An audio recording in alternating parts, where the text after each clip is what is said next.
human nose can discriminate 1 trillion different odors. Your nose can measure and discriminate 1 trillion smell. Let that number sink in.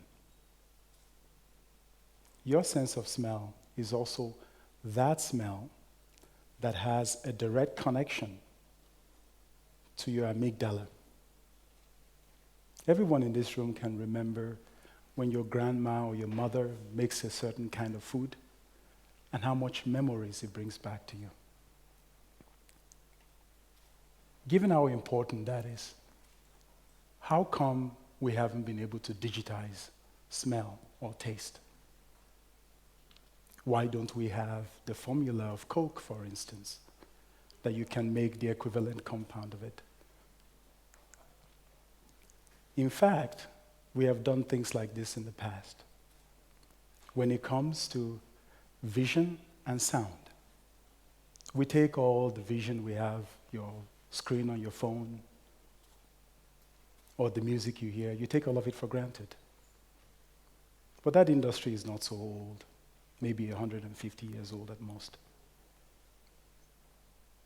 They are both worth $2 trillion. So why have we failed at smell? Because it's hard. It's very hard. Whereas, in terms of color vision, you can discriminate just 7.5 million colors, and for sound, you can discriminate around 10,000 tones. We used to make the example of this dog here. Its nose has evolved to serve 2 functions: for breathing and for sample collection. Particles come from outside the world, particles of smell.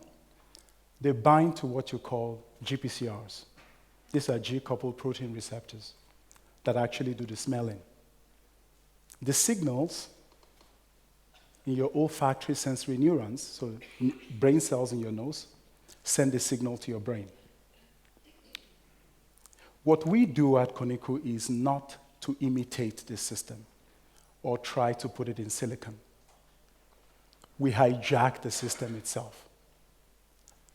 We take brain cells and we put them on a chip. Why? Because cells are actually circuits. What does this mean? One of the biggest developments we've seen over the last 60 years or so is the development of the DNA, or the discovery of the DNA.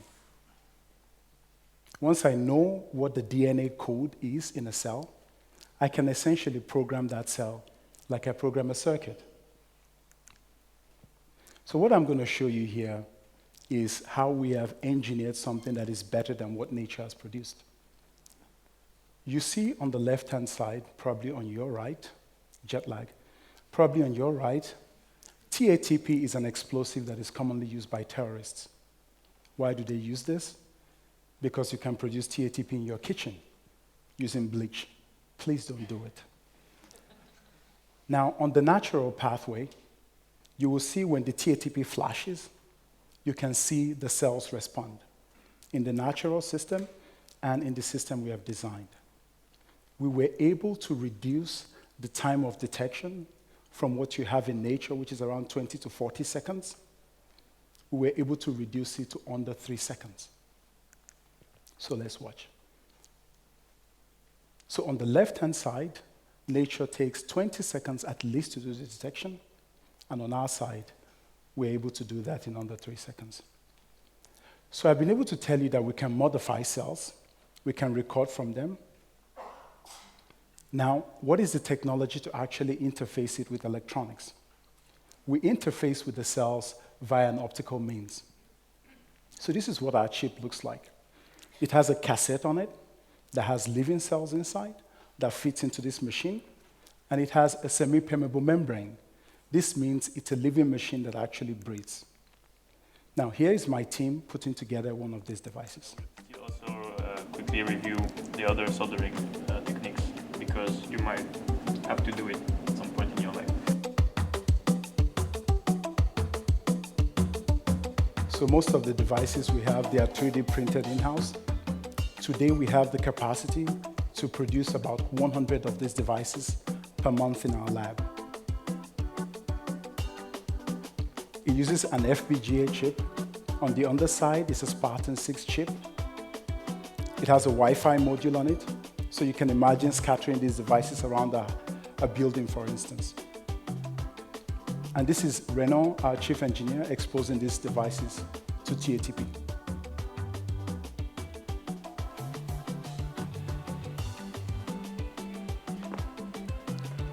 Yay!